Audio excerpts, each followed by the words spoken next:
Historias de David, capítulo 7. Huyendo de los celos. Volvió a presentarse el sueño recurrente, pero ahora en forma más nítida, más reveladora.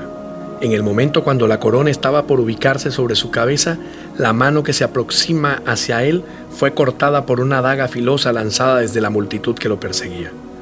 La voz de Mical lo aló con rudeza de su letargo para ponerlo en sobreaviso de la intención de Saúl.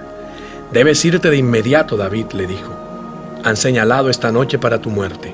Saúl había puesto precio a su vida y ahora los soldados y mercenarios lo buscaban por todas partes. Entonces saltó por una ventana y emprendió su huida hacia una oscuridad indefinida.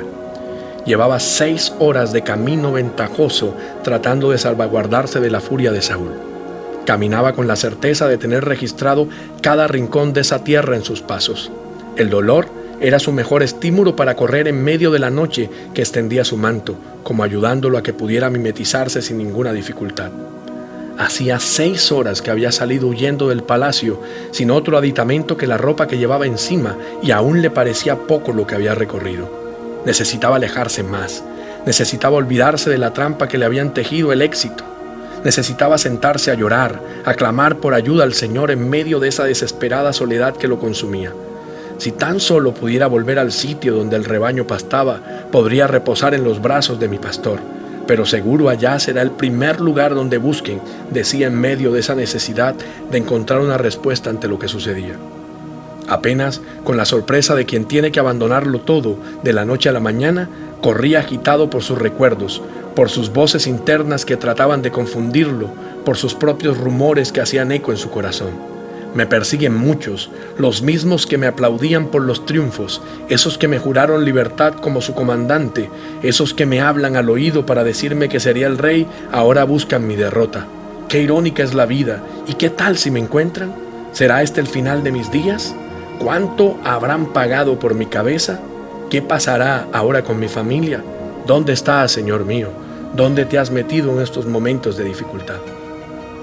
Sentía como si un fuerte remesón hubiera estremecido los cimientos de su ser, como si hubieran echado abajo toda su estructura, todo lo que había construido con esfuerzo, con dedicación, con fidelidad y sobre todo con la obediencia de un hijo que busca agradar a Dios en cada cosa que hace.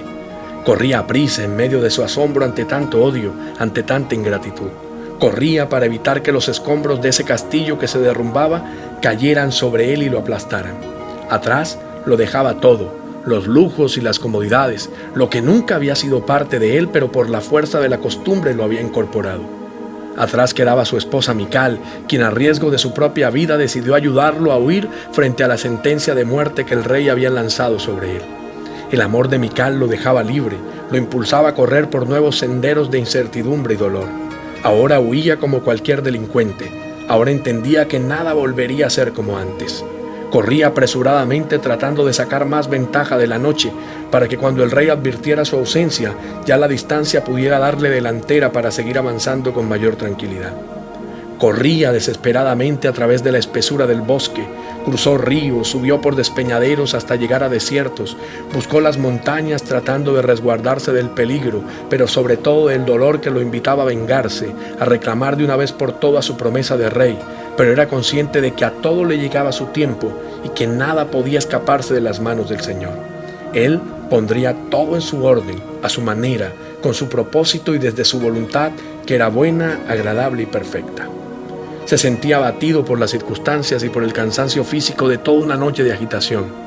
Llegó hasta una hondonada y se tiró al suelo a llorar. En medio de sus gemidos brotaba un clamor con el que solo quería depender del Señor. Quería sumergirse en un ambiente de adoración que le llenara su soledad y lo aliviara de esa tristeza inexplicable que padecía. Se acostó boca arriba, buscando alguna señal de Dios en el cielo, y con lamentos pausados comenzó a clamarle con todo su ser. «Ten misericordia de mí, oh Dios, ten misericordia de mí, porque en ti ha confiado mi alma, y en la sombra de tus alas me ampararé hasta que pasen los quebrantos. Clamaré al Dios Altísimo, al Dios que me favorece. Él enviará desde los cielos y me salvará de la infamia del que me acosa. Dios enviará su misericordia y su verdad. Mi vida está entre leones, estoy echado entre hijos de hombres que vomitan llamas. Sus dientes son lanzas y saetas, y su lengua espada aguda. Exaltado sea sobre los cielos, oh Dios, sobre toda la tierra sea tu gloria. Repetía sin cesar ese cántico hasta cuando quedó grabado en la memoria. Habían sido tantas batallas, tantos honores, tantas guerras que había librado, y ahora huía como un cobarde desesperadamente antes de que amaneciera, buscando un lugar donde poner su pie, donde refugiarse hasta cuando pasara la tormenta. Luego de desahogarse, empezó a pensar en Saúl y en ese espíritu atormentador que lo azotaba. Entonces sintió lástima por él.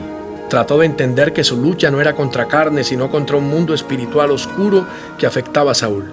Entonces recordó que no había espacio en su vida para odiar. Necesitaba calmar su corazón orando por todos, orando por Saúl. Perdió la noción del tiempo en que se había quedado dormido por el cansancio.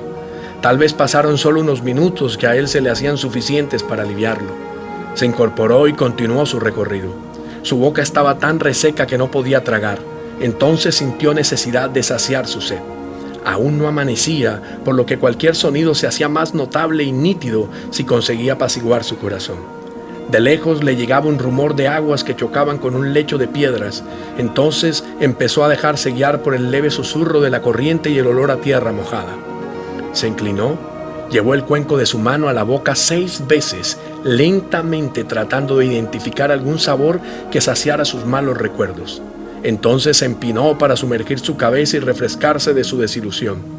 Dentro del agua, tuvo la sensación de escuchar la voz inconfundible, nítida y desesperada de Jonatán sobre su nuca, gritándole que corriera, que era inevitable la fuga. Sentía vivo el recuerdo de las palabras de su amigo con quien había pactado fidelidad. Apresúrate, no te detengas, porque es el Señor el que quiere que te vayas. Aquí voy corriendo entre peñascos. Mi nombre es David. Necesito recordarlo en medio de este dolor. Necesito saber quién soy, de dónde me sacó el Señor y hacia dónde me lleva con sus promesas, para no desviarme del camino. Yo soy David, al que el Dios ha ungido para no desviarme, al que Dios ha escogido como rey de Israel. Soy David, el hijo de Isaí. Soy David, el pastor, y mi anhelo es pastorear a Israel. Soy David, el esposo de Mical. Soy David, el amigo fiel de Jonatán. Soy David, el que venció a Goliat, y ahora necesito vencerme a mí mismo. Soy David, y necesito acorralar mis miedos para entrar en el descanso del Señor. Soy David, y no estoy solo. El Señor me acompaña en el camino.